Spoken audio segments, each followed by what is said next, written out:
Good Friday evening. How you doing? Thought I'd pop on. I didn't have a lot going on tonight. Well, I got a ton of stuff coming up, but there's been a lot of stuff about Superman. We got a new logo for Super. Well, we got to look at the logo for the new Superman movie. We got a name change. We got James Gunn announcing that filming had begun. We got additional casting. We got the first cast photo. We had the first table read. So I just wanted to give you my thoughts on it as we go about. So first off, this is the logo everybody's used to, right? That's your typical Superman logo. It's been the logo for years and years and years. But that's not the one they're going with. They are going with this logo. Now, what does this mean? Is this earth-shattering? Does this mean, oh my God, they're doing a certain story, stuff like that? And a lot of people are taking it that way. They're looking at this logo right here. There it is. And they're saying, that's Kingdom Come. That's the Kingdom Come logo, which means we're going to get the Kingdom Come universe. And I don't think we are. We might end up there, but I don't think they're going to start and build towards that because they want to build a lighter, happier universe. That's what they've been talking about. They don't want the dark grittiness that did not work in the previous ones for a lot of people. Now, a lot of people did like it, but that's been one of the negativities. So let's look at this logo as it is. Now, yes, it is the design that Alex Ross came up with, or whoever gets credit for it, for the Kingdom Come logo. But if you look right there, the yellow inserts in the Kingdom Come, they're black inserts. And that's because he lives in a world where that the is retired and the heroes let Lois Lane be killed. So he's in mourning. This is yellow. This is brighter colors. It's red and yellow on blue. So they're not going with the Kingdom Come logo. He's not in mourning. So does he get to that point again? That's possible, but that's definitely not where we're starting. Now, something else to note here, and I'm not sure how to point at it, but look on the outer edge. Between the blue and the red, there is a strip of yellow. And what that is a nod to the absolute original design of the Superman logo from back in, the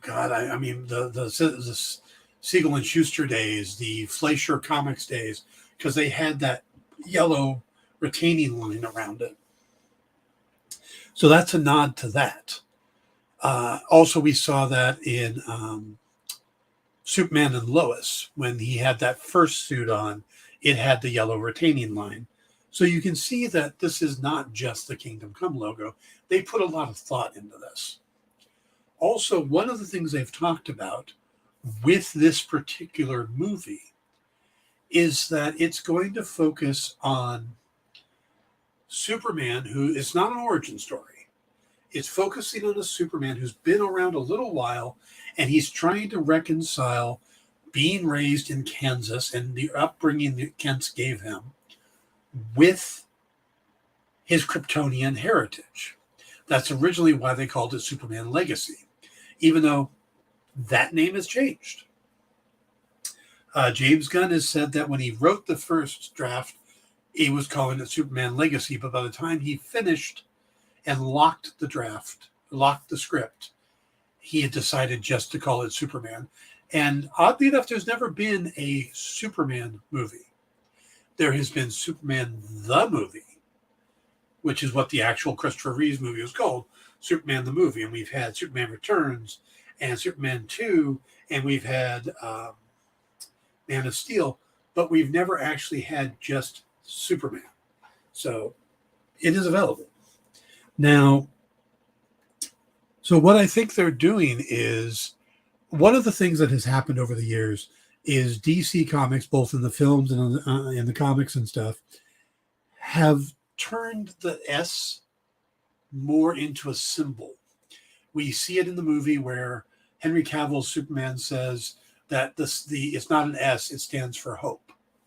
And we've also had it recognized as the symbol of the House of El, the Kryptonian house that Superman comes from. So it doesn't make sense that it's just a standard S. It's just an S in a shield or an emblem.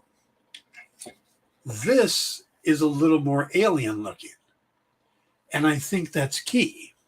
So the fact that this is a movie that's going to lean into his heritage is something that we want to see. We want to have a logo that looks more like the House of M or the House of L, that makes sense. So for me, I love this logo choice. I think also it's a pretty clear delineation from Henry Cavill's Superman, Christopher Reeve's Superman, Brandon Routh's Superman. This logo goes specifically for David Corenswet. This will be his logo. And I like that idea. I like the idea of it having its own thing. So logo-wise, I like it. The fact it's got the ice on it and stuff tells me we're getting the Fortress of Solitude. Again, another great thing. Now, so we've talked about the logo. The name change. I like them just going Superman. I'm glad they didn't go the Superman. But I'm good with just Superman. Now, let's talk about the cast. They had a table reading, and at the table reading, besides James Gunn and Peter Safran, you had David Corenswet, who, of course, is playing Clark Kent or Superman. You had Nicholas Hoult as Lex Luthor, who has shaved his head. So he is going for the full bald thing, and he's doing it early on. So it's not going to be like a Jesse Eisenberg where he's got hair and then he loses it at the end, which is kind of comic related, but I like that we're going to have an established Lex, it looks like. Isabel Merced, who's going to be playing Hawkgirl. Sarah Sampaio, who's playing Eve Tessmacher, and my apologies if I got her name wrong. Skylar Gisondo, who is playing Jimmy Olsen. Edie Gathegi, who's playing Mr. Terrific, who has bulked up quite a bit. There was a lot of talk about him being just really skinny, too skinny to play Mr. Terrific. The guy bulked up like Kumail Nanjiani. So Maria Gabrielle de Feria as the engineer. Now, I still think it's interesting that we've only gotten one member of the Authority, because originally it seemed like it was going to be Superman versus the Authority. But this is really feeling like it's something different. And the fact that we're getting one member, they may be borrowing her for whatever this other team is. That includes Hawkgirl and Mr. Terrific. And, of course, Nathan Fillion is Guy Gardner. And Anthony Carrigan is Metamorpho. Now, a lot of you may not know who Anthony Carrigan is, but he has got street cred when it comes to DC. He was in Gotham as Victor Zsasz and killed it. He was absolutely awesome as Zsasz. He was hilarious. He was psychotic, just beautiful. And then he also played the Mist in The Flash. I know he popped up in Marvel. I don't remember in what, but he's also in not Barry. He's NoHo Hank and Barry. So now the other two characters we see in the photo is Rachel Brosnahan as Lois Lane, and then somebody I didn't know was in it was Torrance Rosemore, who's playing Otis Graves. Now, Terrence is somebody who pops up a lot in James Gunn films. You know, he was in Suicide Squad as a minor character. He was in Guardians of the Galaxy as a minor character. So he gets these smaller roles. But, you know, Otis is pretty much the number one henchman for Lex Luthor. So it's pretty interesting he's going to be in it. Now, I find it also funny that we're getting certain characters from the 1978 Superman or the Christopher Reeve Superman. We're getting Otis. We're getting Miss Tessmacher. And we're not getting like Mercy Graves or the more modern day characters that are usually associated with Lex. So that feels kind of funny that we're going that way. But then we also have this team of heroes that could be Justice League International, Justice Society, a version of the Authority, the Terrifics, or whatever they're called. A lot of options there. So that's still being worked out. But they added one more to the cast since the table read, which I think is interesting. And that is, of course, Perry White. They hadn't announced a Perry White yet. And who they're going with is a very good actor named Wendell Pierce. Now, may know Wendell as from Suits, which is really popular right now. He played Meghan Markle's father and another lawyer. You might also know him from the Jack Ryan series with John Krasinski. He played, I don't remember the character's name right now, but it's in the Harrison Ford movies. It was James Earl Jones who played the role. He's like the guy that always helps Jack. So you got those two. Or you got, those are two things he's in. But he's a guy who pops up in a lot of things, and he's a great actor. So I do like that he's coming in as Perry White. But the fact that they did cast Perry White now means that there's always a chance we're going to get more characters. Principal photography has just started. It started on the 29th. That's when Gunn announced a lot of this stuff. But it's interesting because canonically, February 29th is Superman's birthday in the comics. So I don't know if that's... I'm guessing that's the day he actually landed on Earth, because I don't think they know what day he was born on Krypton. But that's what they say. Canonically, that is his birthday. So it's kind of cool that they started production on that day. So that's what I'm thinking about all this. I think we're going to get a lighter Superman movie. I think it's going to focus, like they've said, on him kind of combining what he does as a human and what he does as a Kryptonian. So I think that's interesting. And I think it's going to be, like I said, it's going to start the universe off right. I have a lot of faith in James Gunn. I don't know why it's suddenly, ever since he moved to DC, there's this negative rap. You see it online. Oh, he's lying. Why is he lying? He's lying. He's lying. And it's like, there's a lot of negativity towards him. And I think a lot of it comes from how Henry Cavill was treated. And you have to remember that it wasn't Gunn who brought him back to appear in Black Adam. That was the previous regime. Gunn and Safran had nothing to do with that. He wasn't under contract for any more movies. And as a new director, writer, or producer, whatever you want to call it, he wanted to start from scratch. And I get that, I mean, plus he wanted a Superman who's going to be in his late 20s, early 30s going forward, instead of one who's already 40. So I love Henry Cavill as Superman. I've got his figure right back there. You might be able to see it. It's kind of dark in here. I am a big Henry Cavill fan. And I liked most of the movies. I didn't love some of them. I would have liked a little less dark tone, but I enjoyed his performance immensely. And if they would have come out and said, we're staying with Henry Cavill, I've been like, sweet, let's go. Tell me the next movie date and I'll be there. It's not what they decided to do. So I don't hold that against James Gunn.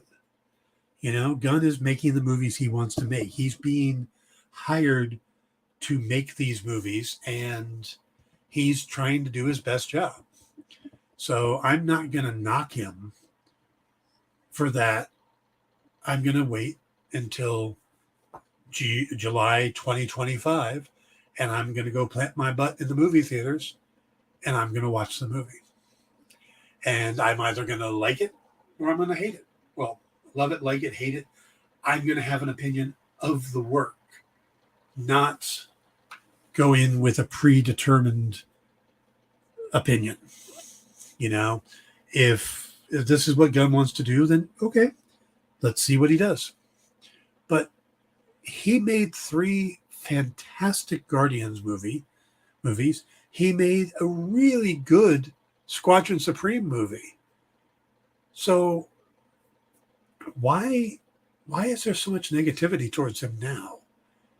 You know, again, you don't like the way he treated Henry Cavill. It's not all him, but this is the direction he wants to go. We don't own the characters. Warner Brothers does. Warner Brothers Discovery does. They make the choices. It's the same thing with Marvel. If Marvel wants to put out a Captain Marvel movie and you don't want to see a Captain Marvel movie, well, don't go see a Captain Marvel movie. But throwing hate at Marvel for doing a movie they want to do, that seems really weird to me. You know? If I came out and said, hey, I'm going to write another Lucius Fogg book, and you're like, well, I'd rather you do a sequel to The Freeze. Okay. Well, I'd love to do a sequel to The Freeze, but I don't have that choice. I've got to get, publishers and stuff behind it. So I'm going to do what I'm going to, do. But hating on me for it would be kind of weird, wouldn't it? Just saying. So, all right. So those are my thoughts on the Superman stuff. I'm really excited. I can't wait till we start. By the way, there is a photo out there that looks like a set photo of David Corenswet in the costume, and it's totally fake. It's an AI. If you look at it closely, you can see the actual mistakes, especially the people around Corenswet. By the way, I really need to hear his name better pronounced, because it's a rough name. Corenswet, but yeah, see, Triple B, I would love to have seen Henry continue, but again, he's not. So I'm not going to hold that against James Gunn because they decided to go a new direction. It would be like me holding the next, I'm never going to watch the new Captain America 4 because it's not Chris Evans. Chris Evans left. They moved on. I can sit there and watch it or not. That's my choice, but I'm not going to hate on them for it. So, but yeah, so those are my thoughts. That's the new logos over there. Yes. Pointing in reverse is kind of weird, but so that's it over there. That's the new logo. The movie is going to be called just Superman, and it'll be out in July 2025. And Wendell Pierce has been added to the cast as Barry White. Yeah, there you go, Jay. Wait to hate it until you're in theaters, and then see if there's something there to actually hate. So, and again, I like the new logo because I think it brings a lot of possibilities. It shows the kind of movie they want to make is something that's better connected to Krypton, and that it makes more sense to me that it's a alien looking S more so than a standard looking S. Not big on the logo, but maybe it grows on me. I wasn't a huge fan of the Man of Steel one at first. So no hate, can't wait to watch it. I don't like the trunks. I was happy they got rid of the trunks. I don't know what they're doing this time. The trunks I didn't like were the ones in Superman Returns. I think they made him way too small. It's like he just pulled on a Speedo. And it's like, no. Jay says, I don't like the color. Hope they don't add the... I don't like the color. Oh, okay. Hope they don't add that. No, like I said, I'm good with... If they do trunks, I'll get used to it. It's like they haven't done trunks on Batman in a long time in the movies, but then they've always made it a little more armor-like. So I'm sure it'll look cool. So yeah, the red trunks always threw me off. But then at the time they did it, when Siegel and Schuster made it, they were thinking of wrestlers because that's what was popular. So the trunks on the outside over the leotards was kind of a wrestling thing, and that's what they went with. So that made sense in 1938. It's 110 years later. Is it really? 110, 116 years later? No. 38 is 20. Yeah, so it's 86 years later, 87 years later. So, what do you guys think of Wendell Pierce as Perry White? I find it interesting that it's somewhere along the way they kind of went, we need to diverse the cast of Superman. Oh, we'll make Perry a black guy. And that's kind of the new thing now.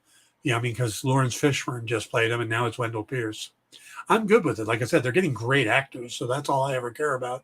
But it is kind of interesting. They kind of went, this character is going to change, and we're going to run with it. Oh, you have a Superman tattoo. Interesting. Very cool. So, all right, guys. I hope you're having a good Friday night. If you hit the like button, great. If you haven't, cool. This one's on my personal account. It's not on the experience one. This was just me deciding, hey, what the heck? I'm going to be, I'm home Friday, so let me throw this out there. Jay says, Otis is black as well. Can't wait to hear Mr. Luthor. Yeah. See, I'm really interested in the fact that they're bringing in Otis and Tessmacher, because that makes me think, well, are they doing that just to connect to the 1970 or the Christopher Reeves movie? Or, and my biggest fear, you guys, if you've watched my Lex Luthor video on my YouTube channel, you'll know I am not a fan of how they've done Lex Luthor in the movies most of the time. They always try to make him a megalomaniac, and he always seems to be doing real estate scams. That's like the only thing he does. He does real estate scams. I want him to be a narcissistic personality disorder, with delusions of grandeur, where he thinks he should be the greatest person in all of Metropolis, and that's why he hates Superman. And that is really what drives him most of the time when you're looking at the really good Superman stories. So I don't want him to do a real estate scam. It's what it was in the first one, where he blows up California and then suddenly Arizona is beachfront property. And it's basically what they're doing again in Superman Returns when he's having these islands pop up. I want Lex Luthor to be something more serious than a real estate scam artist. Though since John Byrne used a certain real estate mogul from New York that's now popular for other things as the model for the new Lex Luthor, it does make sense. It really does. So, all right, I'm out of here. You guys have a great weekend, and I will see you all Sunday night with Jim and I, and I'm sure we'll talk about this and some other stuff. So have a good night, everybody. Take care and have fun.